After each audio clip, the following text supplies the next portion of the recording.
وفاقی حکومت نے سوشل میڈیا پر چلائی جانے والی ریاست مخالف مہمات کے خلاف کریک ڈاؤن تیز کر دیا ہے، جس میں national cyber crime investigation agency مرکزی کردار ادا کر رہی ہے۔ سرکاری اعداد و شمار کے مطابق NCCIA اب تک پاکستان بھر میں ریاست مخالف پروپیگنڈا کے الزام میں 350 سے زائد FIR درج کر چکی ہے۔ اس کے علاوہ 779 انکوائریاں بھی شروع کی گئی ہیں تاکہ ریاستی اداروں کو نشانہ بنانے والا مواد پوسٹ کرنے میں ملوث افراد کے خلاف تحقیقات کی جا سکے۔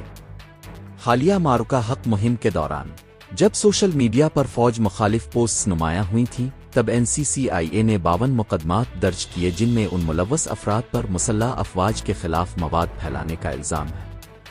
حکام کے مطابق ایجنسی نے 9 مئی 2025 کے واقعے کی تفتیش میں پولیس کی معاونت میں بھی کلیدی کردار ادا کیا، جس میں مبینہ طور پر سوشل میڈیا کے ذریعے تنقید کو منظم کیا گیا تھا۔ مشتبہ افراد کے ڈیجیٹل ریکارڈ اور پرانی پوسٹس کا تجزیہ کر کے ایسے شواہد اکٹھے کیے گئے جن کی بنیاد پر سرگودھا لاہور اور میاوالی میں کئی ملزمان کو سزا سنائی گئی۔